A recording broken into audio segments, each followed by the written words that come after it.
On behalf of Department of Information Technology, Sri Shankaracharya Technical Campus, I, Dr. Dolly Shukla, would like to welcome you, sir, in this 5-day AICT Atal FDP program on innovative technical educational practices and academic leadership. Our today's session will be taken by Professor Rajat Agrawal, sir. He is Professor, Department of Management Studies from IIT Roorkee. The area of interest includes the operations management, supply chain management, quality management, inventory management, manufacturing strategy, IPR, innovations, business models, entrepreneurship, IP management, general management, Indian models of management, ethics in management, and spirituality. He has host multiple posts. Some are the members of Anushri, IIT Roorkee, Anushruti, IIT Roorkee, Joint Faculty Department of Design, Chief Warden, Faculty Advisor, Staff Advisor, Executive Committee Member, MHRD, IPR Chair, IIT Roorkee, Deputy Chief Faculty Advisor, HOMSO. He has received several awards. Some are the Best Professor in General Management, CNET membership, nominated for the CNET membership, Ramkumar Prize for Outstanding Teaching and Research, Guest Editor of Special Issue of Journal of Strategy and Management, Global Strategy of Asian Market, Member Board of Governor, Director IIT Roorkee nominee, BOS membership, Academic Council membership on Quantum by Quantum University Roorkee, member RDC, BOS membership, BOG membership. Some sponsored research includes the Enterprise Risk Management Module 1 through THDC India Limited, IPR Chair GOI, Enterprises Risk Management Module 3 funded by THDC India Limited, a study on the cause that lead to work-related stress amongst the police office and the impact of ICMR New Delhi, Enterprises Risk Management Module 2, THDC India Limited. He has participated in several international conferences and seminars. The membership includes the Academy of Management member, IIT Ma'am, Roorkee ma'am, Senator. I will explain about myself. I will tell what I am doing, and Oh, during our interaction, they will know me okay, completely. okay. Very warm welcome you, sir. Thank you. And I will deliver the lecture on virtual spaces, innovative techniques, and academic leadership. A very warm welcome you, sir. Thank you, ma'am. Thank you. So, uh, dear participants, I'm thankful to the organizers of this Atal FDP, particularly Dr. Shukla, for inviting me to this program. And these days we have these virtual, you can say, way of interacting, way of meeting. And I must say, because of these virtual things, though I'm not able to physically see you all, but at least we are able to interact. Otherwise, finding time for traveling to long distances was a difficult thing earlier, and we were not able to cover the entire country. Now, I can see about 100 participants in this particular session, and you all may be coming from different parts of the country, and this is possible only because of this online way of interacting. Now, in this FDP, the focus is on innovative practices and using these innovative practices for academic leadership. Now, here I will like to give you lot of examples of IIT Roorkee, that how IIT Roorkee is doing different type of innovative activities, and through that we want to establish a kind of a academic leadership. As Professor Sukla was giving a introduction for me, So let me tell you that I am presently working as a professor at Department of Management Studies, and we recently started a Department of Design where we have asked to start two innovative programs. And one program which is very innovative is Masters in Innovation Management. This Masters in Innovation Management is first of its program in the country. There is no second program in the similar space. AICT has also started MBA in Innovation and Entrepreneurship. And there are some US universities and European universities which are offering MSc program in entrepreneurship and innovation. We have created a new degree, that is Masters in Innovation Management. So I am a joint faculty in that department also.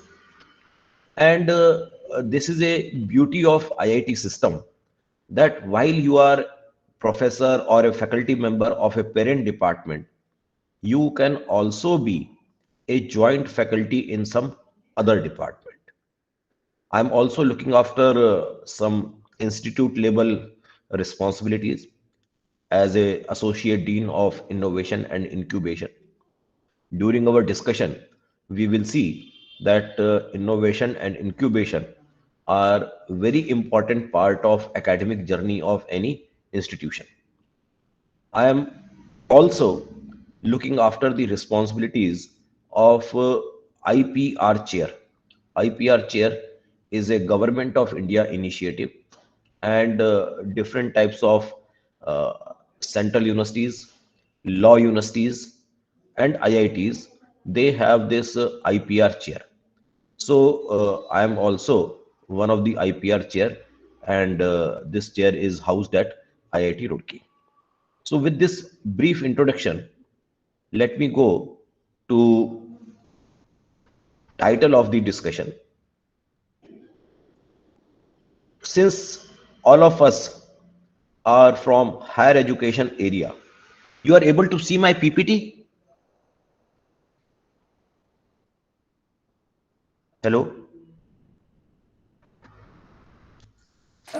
No, Hello? sir.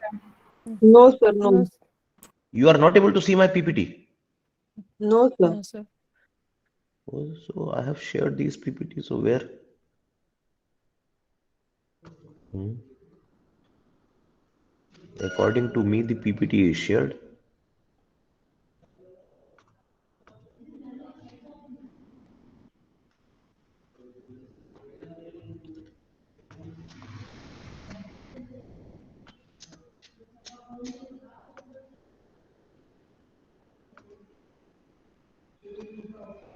Is it visible now?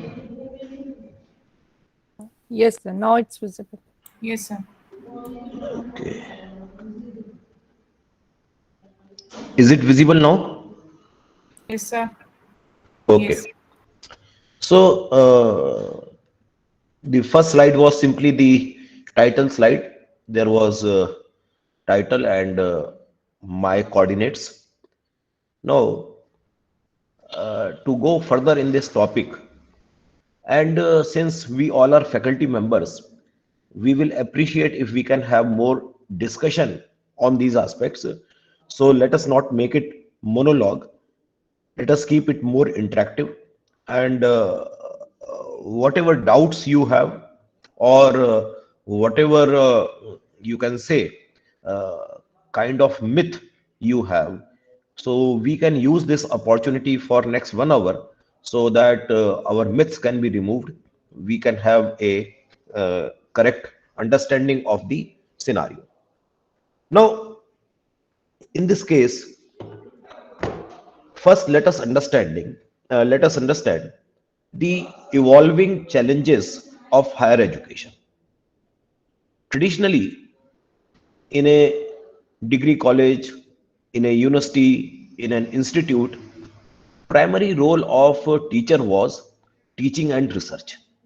So you go to classes, you take lectures, and then you have to do PhD. You need to guide research scholars, MBA projects, MCOM projects, BTech, MTech thesis, etc. So that was the traditional role of a teacher. But over a period of time, there are lot of challenges, lot of new responsibilities which are added to this traditional role.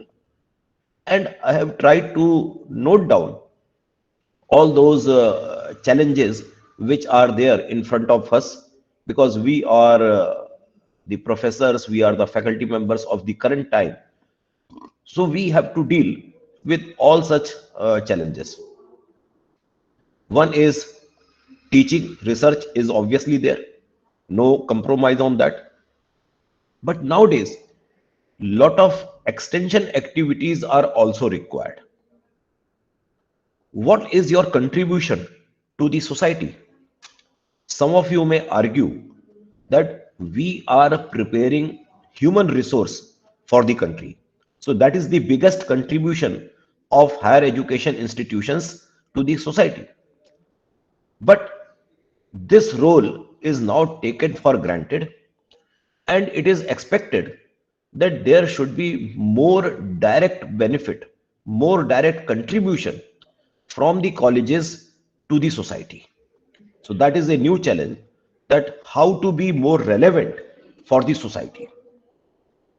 When I went to America and I went to MIT, Massachusetts Institute of Technology. So around that institution, I could understand, I could feel that there is a big famous institution in this area. Without even reaching to that place, I could understand. And this is how you are making some contribution to the society. So wherever we are, our efforts, our existence should be able to help the people around us directly. Then second important challenge is about rankings. Few years back in India, we were not so obsessed for rankings. But now we are very much obsessed for the rankings. National rankings, global rankings have become so important for us. And considering these things, Government of India has also started NIRF. Many of you may be aware of that. ARIIA, ARIA. So these are two important rankings which are started by our government. And obviously, there are global rankings also, QS ranking, THE rankings. So there is a pressure on educational institutions to good in those rankings. And for that purpose, lot of new activities, data development, data collection, data management is required at the educational institutions level. Then another challenge for almost all types of institutions, whether they are from the public sector or from private sector, is of sustainability. Earlier, we used to get lot of liberal grants from public sector, but nowadays there is a crunch of grants.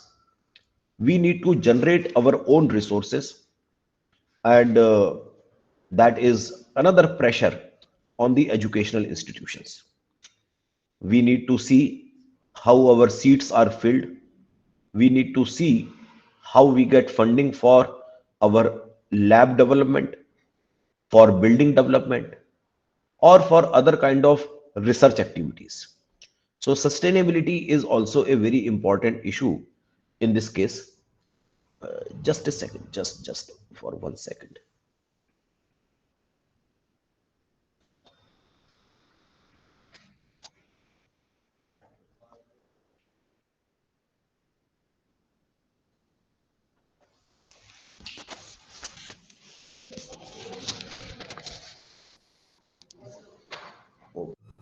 कि वो मेरी बेटी को लेने के लिए चला जाएगा, एक बेटी स्कूल में, और वो छोटे बच्चों वाले गेट पे मिलेगा। मिलेगी ना, उनको बोल दो भी जल्दी से लिख के।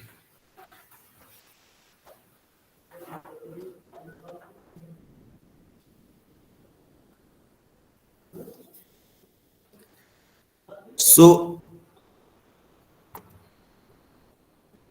this is also a very important issue. Then the competition, whether you are in public sector or private sector, there is a increased competition of variety of types. Competition of doing good in ranking, competition for getting better employers for your students, competition for attracting good students, competition for being ahead of others.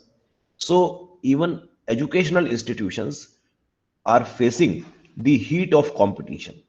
Earlier, competition was limited to industries, the business, etc. But now the competition is coming to education sector also. Then flexibility, that is also very important thing these days. How you can have multiple entry and multiple exit in your academic structure. So that is the flexibility. Then how to attract bright students and most competent faculty staff. We want that best students should come to my college, and applications of the faculty, they should also be the best. If I am able to attract best quality students and most competent faculty members, that itself is a parameter that I am on a right path. Let me give you one example here, that among IITs, there is a competition that JEE examination is there through which we select the students. Now in JEE examination, whether we are able to get students within top 200, within top 100, within 50. So which IIT is getting students, maximum students within top 100 or within top 200? That is a benchmark about the standard of that particular IIT. So attracting good students is a important challenge these days, because many of the institutions are facing the heat of sustainability. So they think that by hook or crook, we should be able to fill our seats. But if we want to go ahead, then certainly we need to think much beyond it, and how to attract good students and the competent faculty members. And therefore, in education institutions also, concept of head hunting has started. Then raising the bar of academic standards. How can I improve my academic system? And it also requires a lot of innovation, innovative challenges. And regularly, there are examples where through innovative practices, institutions have developed a very good academic environment, and they are continuously working to improve that academic environment. So this is about raising the bar of academic standards. And another important challenge in the current time is to attract private funding for research and development. So in case we are not started these things, so the first important thing in today's session is that we need to consider all these aspects in improving the academic leadership of our institution. Now, when we talk of academic leadership, we can have two levels of discussion. One level of discussion is whether my institution is providing academic leadership That is one label. And the second label is, as an individual, how much leadership I am providing. So the whole discussion is possible at these two labels. And accordingly, we can structure our discussion. So anything, any input from your side in this case?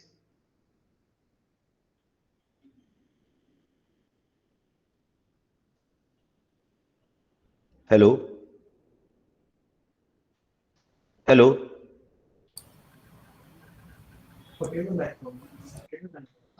Yes. Yeah, yeah, yeah. Any input on this challenges of higher education?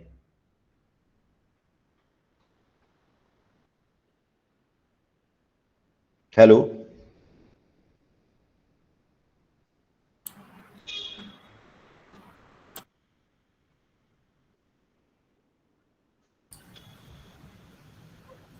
Hello, sir. Yes, please. Uh, Sir, I think due to this pandemic, so online classes is one of the challenges, sir. Yes. So that's why I wrote the flexibility. That Yes, sir. flexibility, that how can we adopt to changing requirement of the time. So going to online from offline, then from online to hybrid, and maybe from hybrid to again offline. So how quickly you can adapt to these requirements, that is also going to be very important thing. And I am very much sure that this hybrid mode is going to stay for a very long period.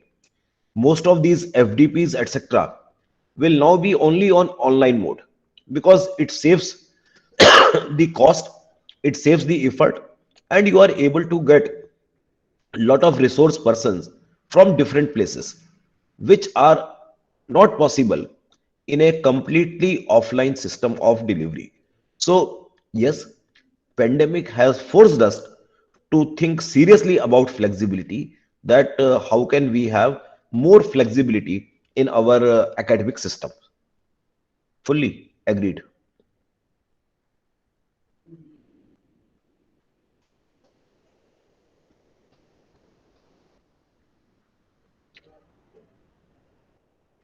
Now, when we want to discuss the innovative systems for academic leadership, let me first define what is innovation.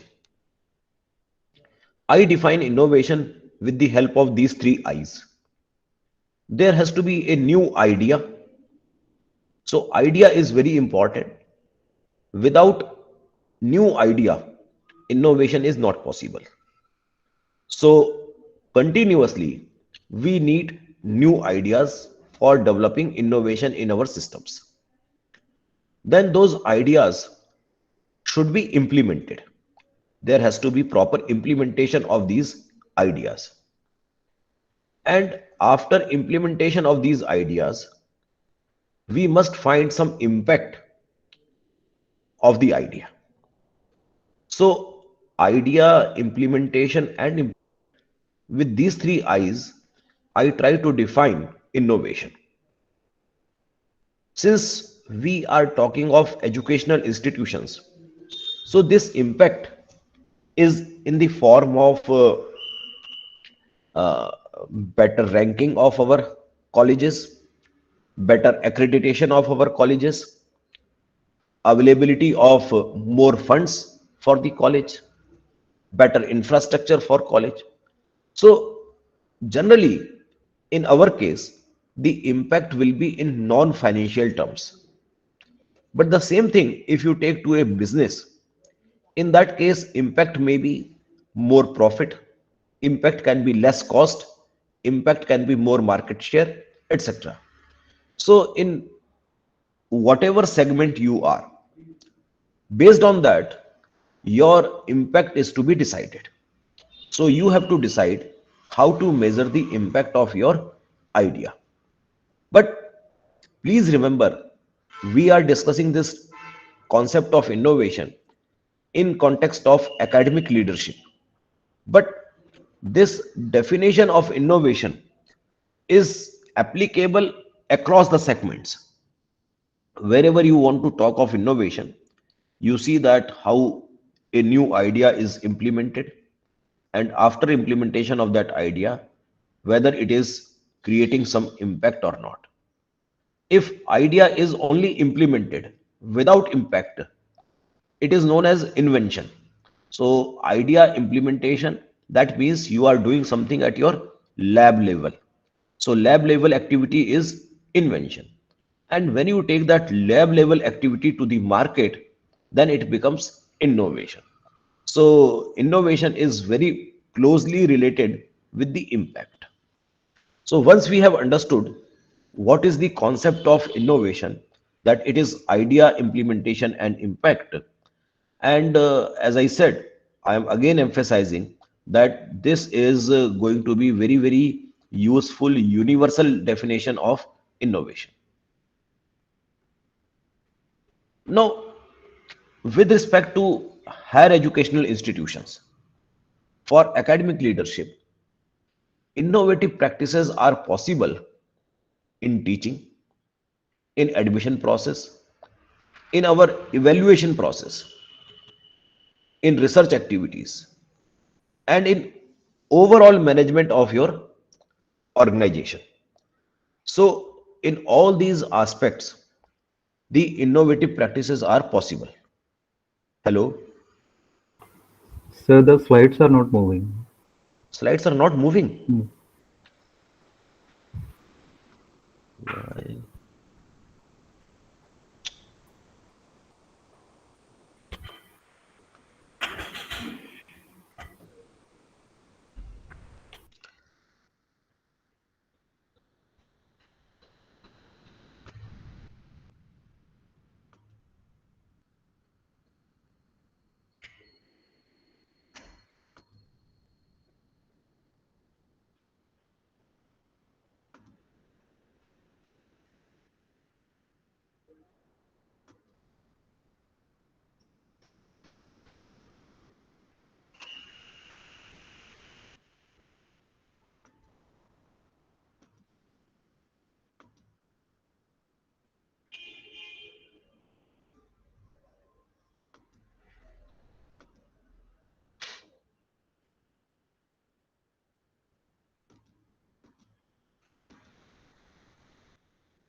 Is it visible now?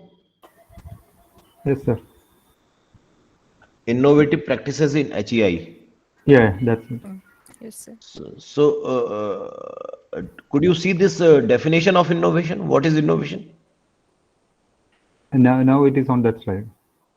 Yeah, so 3i. yeah, three I was discussing idea, implementation, and impact. So to define innovation in a very simple manner, that there has to be an idea, it should be implemented, and then it must create some kind of a impact in the society. And how to measure the impact, it depends upon the intent of your idea. So if you want to, in the profit sector, your impact may be more profits, less cost, more market share, etc. New product launches, speed of product launches, all these are the different ways in which you can measure the impact. But since I'm talking of educational sector, so here the impact can be measured in a different way. And here impact is more in line with your better enrollment, better rankings, more research funding, and quality of students, quality of faculty. So these can be the measures of impact in the case of educational institutions. So I was emphasizing on this point because this definition of innovation is a very generic and universal kind of a application. And you can use this definition in any field, not only in academics, but in any field you can apply this particular definition of innovation. Now, coming to innovative practices in HEIs, now this slide is visible. Yes, sir. Yes, Good. sir. It is. Yes, sir. So I think there is some problem with the full screen mode. So let us keep it in this mode only.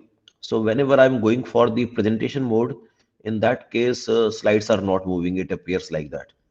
So I think it is visible to you, all of you, because I have very less content on each slide. Do you? Yes, sir. It is visible. Yeah. So we can keep this mode only.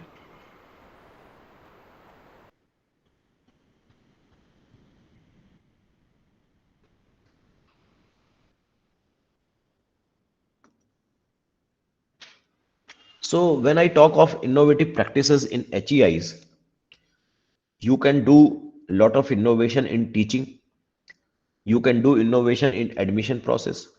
You can do innovation in your evaluation process. You can do innovation in research activities, and then in overall management of your college. So let us start one by one that what type of innovations are possible in different spheres of your activities. So we start first with teaching. Now, when we talk of innovations in teaching, first important thing is use of audio video systems. I understand that all of you are already using audio video devices in your classrooms.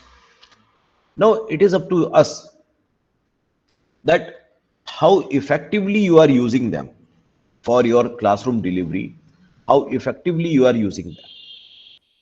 For an example, like in this online teaching, many of our colleagues, they deliver like a simple lecture what I am delivering at this moment. I am using a PPT on my laptop and I am delivering this lecture to you. But if I have to take a class, then I attach a writing pad also with this laptop so that I can continuously write on that writing pad, and it gives a feeling of classroom environment to the students. So audio video devices are available, but their effective use is a teacher's responsibility, that how effectively you are using them. Then second important type of innovation, many of you may already be knowing it, the concept of flip class, where you give responsibility of learning to your students. Rather, teacher becoming a first source of information. In a lecture method, conventional method, traditional method, what happens as a faculty, you go to class, and if you are a faculty of marketing, you start delivering what is segmentation, what is targeting, what is positioning. If you are a faculty of operations, you start teaching what is demand forecasting, what is inventory management, what is layout planning, etc., etc. Now, teacher is no longer the first source of information, and therefore we can apply concepts like flip classroom very conveniently. In flip classroom, what happens that teacher becomes a facilitator, and students, they learn on their own, and the entire setup is just reversed, where students, they learn, they come to class, and then they explain that concept, and teacher just facilitate the process of smooth learning. Whatever gaps are there in their learning, teacher's role is to connect those dots. So flip classroom is a process where you are challenging the students to learn on their own, and by doing that, they will be more actively a learner. Otherwise, when we are going for a lecture mode, they are a passive listener many a time. You must have experienced many a time that in a classroom, many students, they don't listen properly. They are there in the class, but they are only physically in the class. Mentally, they are somewhere else. So, to create more engagement of your students in the classroom, flipped classrooms are used, and there are good success which you can achieve. You can engage students to a greater level if we use this concept of flipped classrooms. Then the third is case methods. This is also one innovative approach we can use in teaching.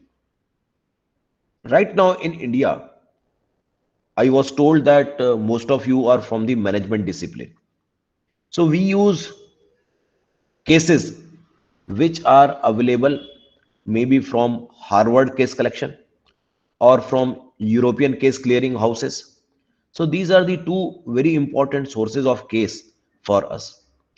Then we also use cases which are available in our textbooks. So there are some cases available in each textbook of management at the end of the chapter. So you use those cases. Let me tell you that most of these cases are written with North American perspective. Most of these cases, 90% of the cases are having North American perspective. And you all will agree that management is a very context specific subject. And therefore, there is a lot of scope of innovation with respect to case method. You can encourage your students to develop cases, and I will appreciate that you also develop cases.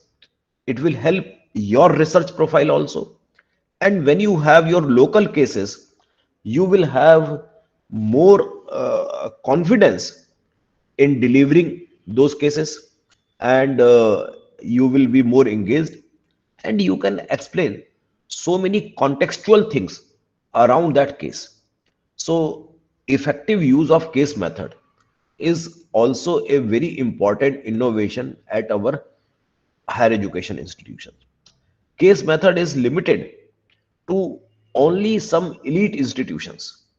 If I go to IIMs, I go to IITs, maybe to some other leading private colleges in our country. But when we go to next tier institutions, we find that only lecture method is prevalent in teaching system. And lecture method is no innovation. That is the lowest level of teaching learning process. So we need to use case method effectively in our courses, in our classes, and how to complete syllabus through case method. It requires a lot of innovative efforts from our teachers. Then many of the uh, thinkers, they feel that when you do something, then only true learning takes place. Learning is not possible just by discussion. Learning happens when you do something. And for that purpose, experiential learning is considered to be another very important method of teaching learning process, innovation in teaching, that encourage experiential learning for your students. Try to create experiments which students can do, and send them to industry, send them to field, and when they will do something on their own, then that learning, then they will come to the classroom, you debrief their situations, and through that learning will be more permanent. Role plays, I think most of you may be aware that how we use these role plays in classes of negotiation, in classes of organizational behavior, in classes of communications. So role play is a very time tested method of teaching learning process, and I still feel lot of scope is there because subjects like communication, subjects like negotiation, which are more practically relevant, we do not give that much emphasis on these subjects in our professional courses. And with the help of unique role plays, we can certainly improve our profile of teaching learning process. Then, as a teacher, you should also facilitate peer learning. Peer learning is also a very important part of teaching learning process. And how to facilitate the peer learning? For that also you can use concepts of flipped classrooms, concepts of case method, concepts of experiential learning also. All these methods help in peer learning. Because if I talk of a MBA class in my department, I have a teaching experience of around 25 years. So if I teach, they are getting information, they are getting knowledge, they are getting wisdom of experience of 25 years. But the average work X of my student is around 2.5 years. And around 70 students are there in the class. Let's say 2 years. So 70 into 2, that makes a work experience of total experience of 140 years. So 140 years of experience of peers, and then you add 25 years my experience. So if I facilitate the peer learning, each one of the student in the class will learn with an experience of 165 years. And if I only teach and do not facilitate the peer learning, they will get the benefit of only 25 years. So you can easily understand that peer learning will facilitate much broader learning. So we require innovative practices in teaching to implement all these things. All these things cannot be implemented simultaneously or at once.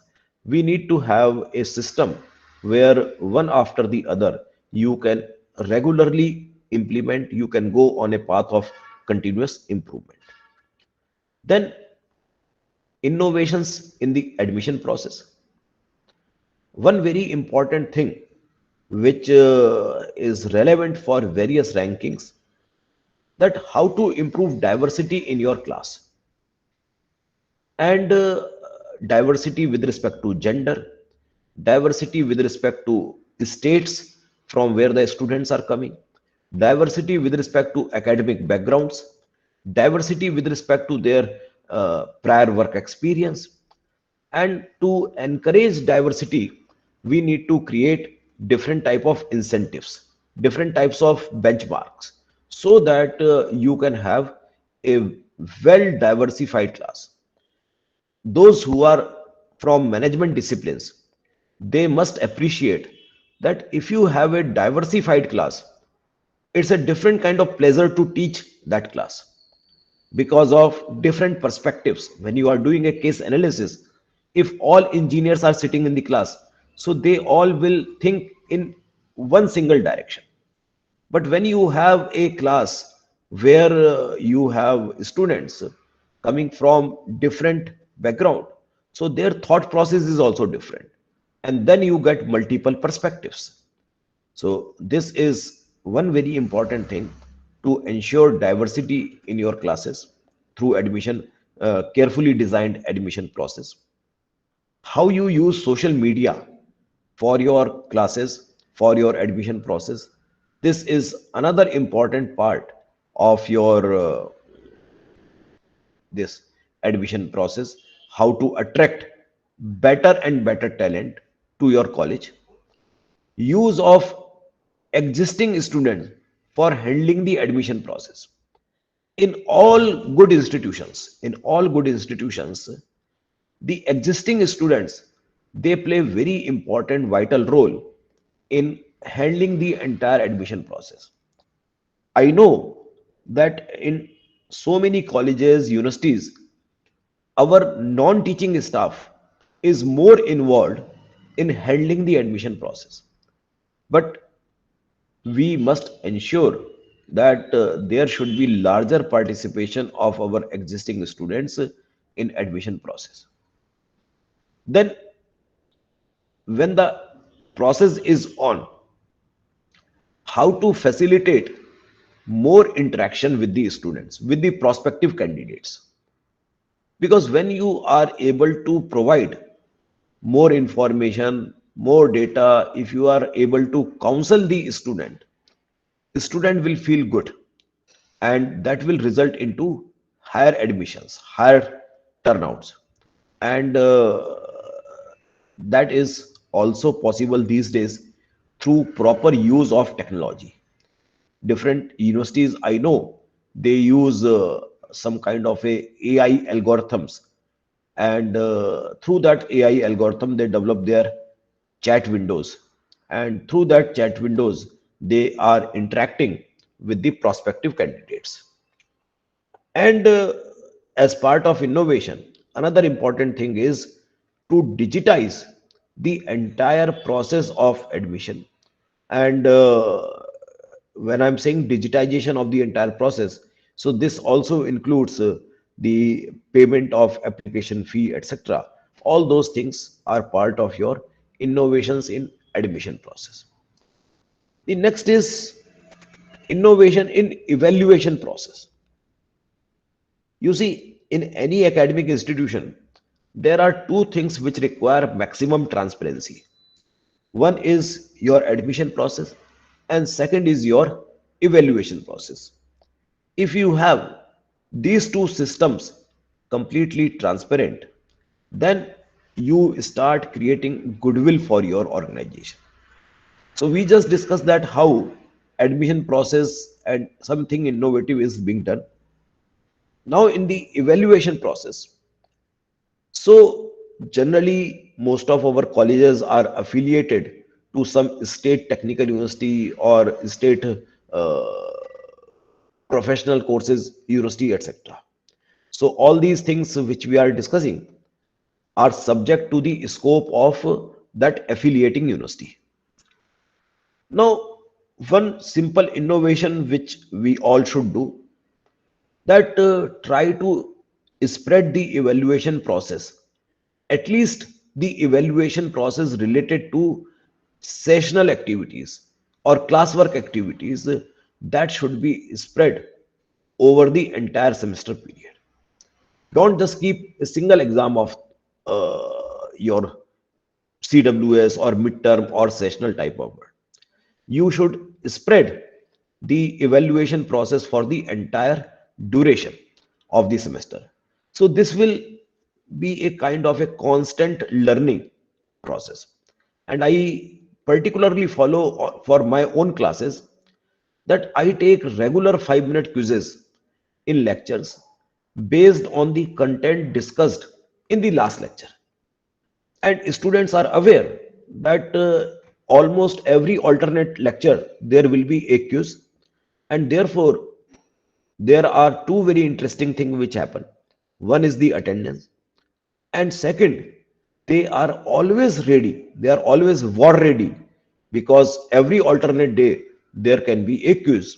So you can also develop such type of simple evaluation processes.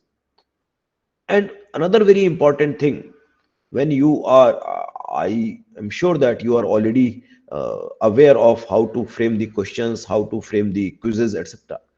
But it is a very challenging thing, I must say, and it's an art also, so that you can use these exams to differentiate between good students and not so good students. So our evaluation process should be capable enough that you can actually identify the potential of a student. If evaluation process is not of this order, then there is no purpose of evaluation. Then another important innovation is related to research. And here there are few suggestions. We have to make our research more industry oriented. These days, is the time of applied research. There was a time of 1980s, 1985, 1990s till, where we were more interested in theoretical researches. But present time is the time of applied research.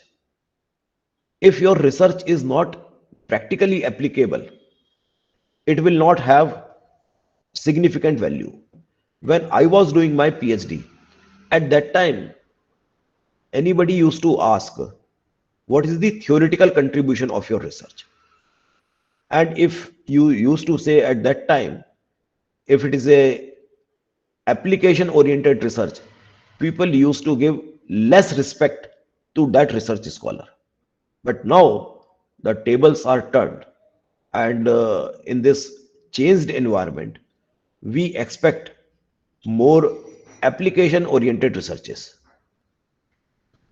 Hello, yes,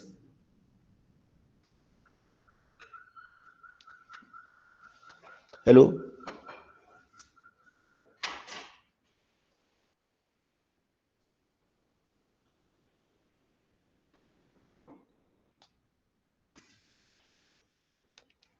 Then another important thing in this research discussion is you can also align your research on lines of SDGs.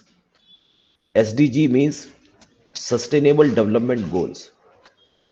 Lot of funding agencies, and many a time you need to give this type of reports to the outside world, that what are the major SDGs on which research is happening in my college, my university, etc.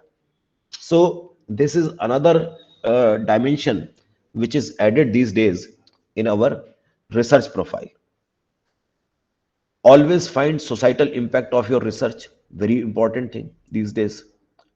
We love only those researches which are having some kind of societal impact. I can also suggest you that when we do a research, we follow literature review, and through literature review we identify research gaps, etc. But it will be good if we can also use patent databases to find innovation in our research. And there are free patent databases also, there are paid patent databases also. So it is up to your availability. If paid databases are not available to you, you can use free databases, but use patent databases also to know the novelty of your research. Then another very important thing, as a faculty member, will I will like to say, particularly if you are looking to have this kind of leadership, that you should always try to identify two, three very top journals in your area, and you should ensure that you are regularly studying the new emerging research areas. Otherwise, it will be very difficult for you to decide how to go ahead. And as a teacher, it is expected from you that when a student comes, you should be most updated in your research area. And now there are thousands of journals, so much of news available on Google. So, how to filter it? So, I can give you a tip, and the tip is that identify one or two good source, and just follow that one or two good source, and that will be good enough for your entire research activities. And then, with respect to overall management of your organization for academic leadership, so one very important innovation which is possible these days, that is digitization. Try to do maximum work in online mode. So digitization is a need of the time. As already somebody said, because of COVID we are moving to online teaching method. So I will say that digitization is a very important step in this direction. and that is going to help us if we go for paperless educational institutions. Then another important thing is use of your student resources in your academic decision making. So if we are taking decisions for students in the academic discussions, we must invite them also in the process. So this is also going to be a good innovation, that you are not only theoretically talking of workers' participation or stakeholder involvement. The most important stakeholder in any educational institute is your student. And I know when we have board of studies meeting, when we have research committees, we don't involve our students. In our case at IIT Roorkee, we have student representatives in our board of studies also, in our highest body of academics, that is known as Senate. So we have student representatives in that also. So that is another important innovation which will help to create academic leadership. You need to regularly update your curriculum. This is the minimum thing which we can do. If you are part of some affiliating university, you can constantly give your input to the university, so that whenever there is an exercise of curriculum updation, those inputs can be used in updating the curriculum. Then flexibility in the programs, multiple entry, multiple exit is another important thing which you must plan. And most of the, you can say, our new education policy draft, it talks of how to have more and more flexibility in our programs. And then you also need to encourage entrepreneurship culture through use of e-cell, that is entrepreneurship cell, and by establishing the incubators. So with these things, if you start practicing, all these things may not be possible simultaneously or in single go, but we can make a process through which we are on the path of development. I am a student of management, and therefore I can say Kaizen, continuous improvement. That is the only way to innovate. In educational institutions, we don't expect disruptive innovation. This moving to online education is an example of disruptive innovation. But if you see, the mode of delivery is the only innovation in this case, but we are delivering the same content which we used to deliver earlier. So there are some scope of innovation everywhere. Now this is the scope of delivery. Similarly, we can have the scope of evaluation.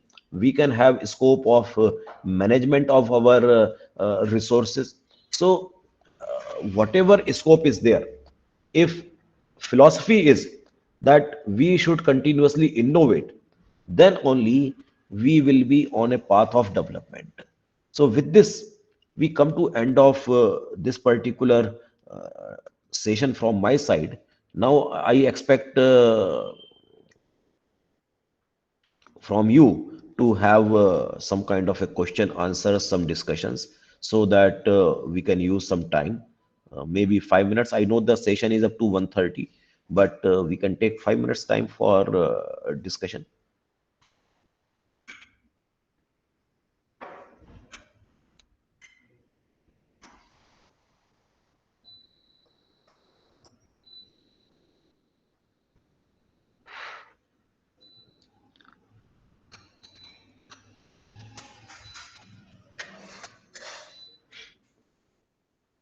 If there is no question, is there any question?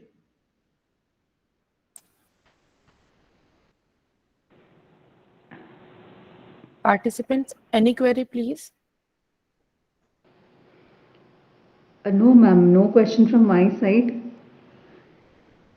But I would like to ask one particular question.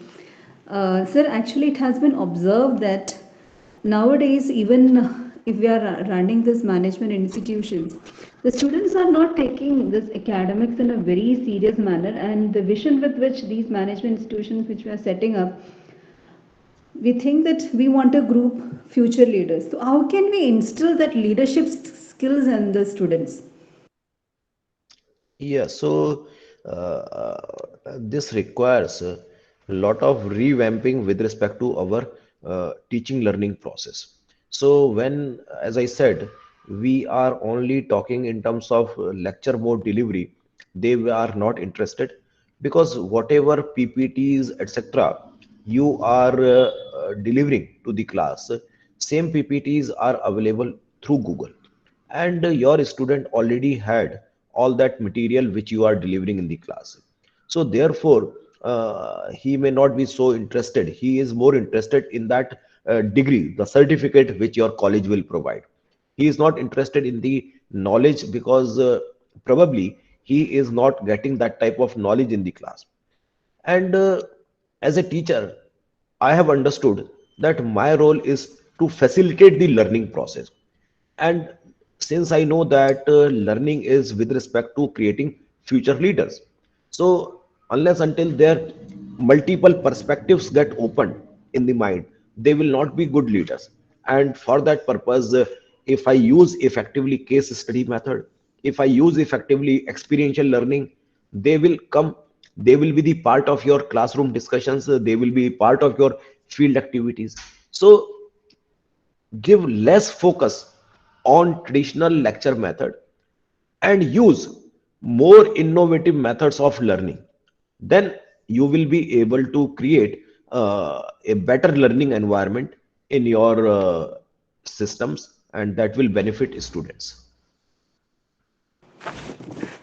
So one more question from my side. Sorry to disturb, because Ji. this online and hybrid mode of teaching learning, this has Yes. actually deteriorated with respect to the classroom participation. So, is there Yes. any tip which you can suggest so that we will be able to do justice with respect to, even we are adopting all these methods, case studies, role plays, club activities, many seminars that has been initiated by the students, implemented by the students, everything. But still, even Yeah. if we are having that 60% students focus on the class, but still that 40% is still slipping away, or they are not Yeah. taking that initiativeness in the classroom. So is there anything which we can do, even if we are going to, because of this pandemic there is a lagging behind, You see, there is a cut. yes. So, Dr. JC, uh, we cannot change the normal distribution curve. The normal distribution curve is a situation where you understand that there are few students who are in the upper tail, there will be few students who are in the lower tail, and there will be large number of mediocres. So, like in this session also, we had somewhere around 80 participants. But out of 80 participants, only 8 participants, maximum 8 participants will have some kind of a discussion. And majority of the participants will not have any kind of a discussion. Same thing is applicable in your classes also. So there will be only few students in the class who will be more interested for discussion, more interested in participation, more interested in the learning process. So my answer to this question is that we need to apply our efforts in a very judicious manner, that my those students who are in the upper tail of the normal distribution curve, they should get maximum benefit. I am not saying that we should not focus on the lower tail also, but they may require a different kind of a strategy, and students those who are in the upper tail, they require a different kind of strategy because their objectives are also different in life. All students in your class will not become CEOs. And I'm from IIT. I know that I graduate every year about 1000 students. All of them will not become CEO of Google and CEO of Twitter and CEO of Microsoft, etc. They are very few students. So point is that you cannot apply same formula for all the students in the class. Generally, we consider the mediocre, those who are in the middle of that normal distribution curve, so that you are addressing to the larger chunk of your classes.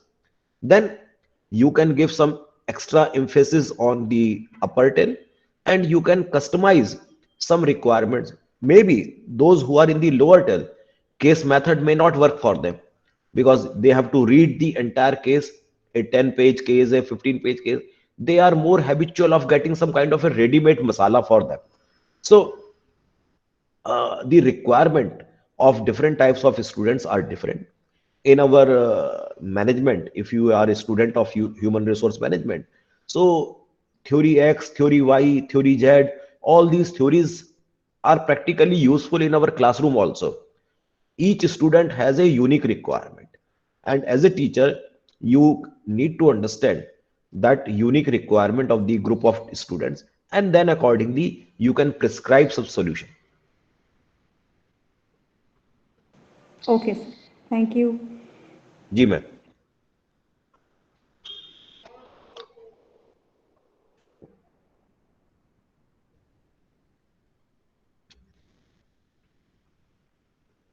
Any other query, suggestion?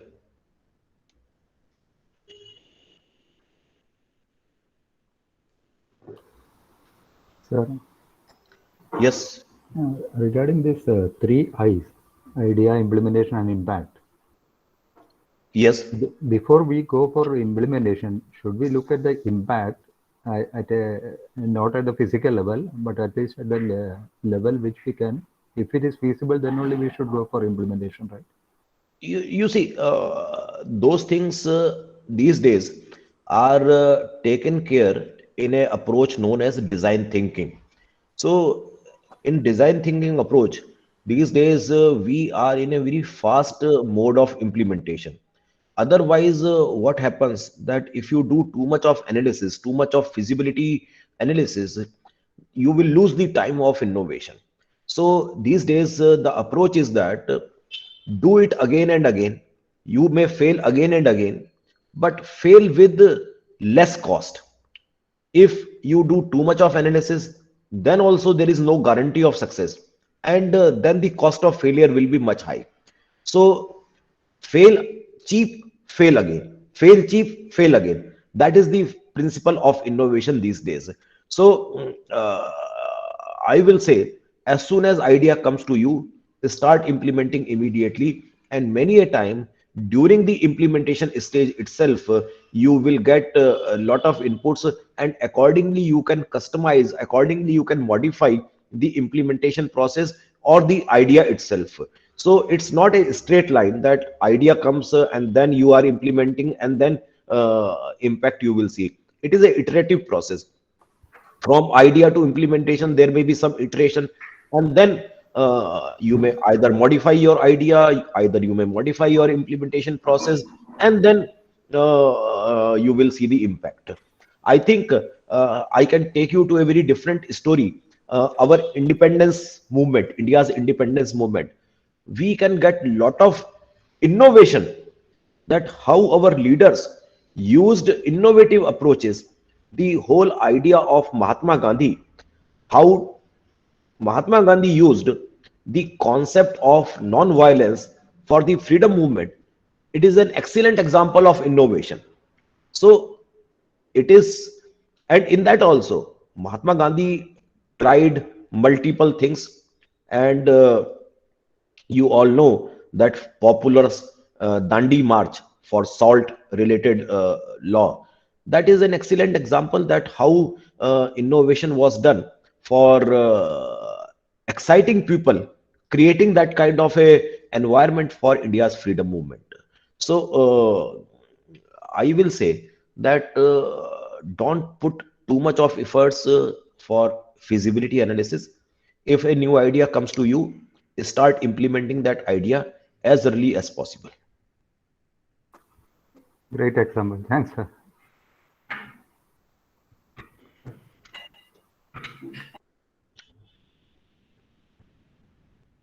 Professor Shukla? Yeah. So, Um, yes. any query? Any question from participant side?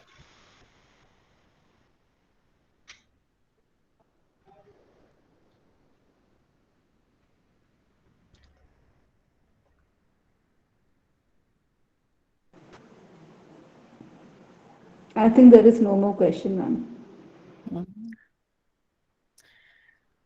Teaching learning is a continuous process, and after COVID-19 and pandemic, this technology has given teachers across the world a number of tools to enhance the teaching methods. So thank you, sir, for inspiring us for using, how can we use that tools in innovative way for teaching. So thank you so much, sir. Thank you, Thank sir. you. Thank you, Nice ma'am. session. Thank you. Thank you very much. Okay, so we can close. I can leave the meeting now. Ji, sir. Thank you, ma'am. Thank you.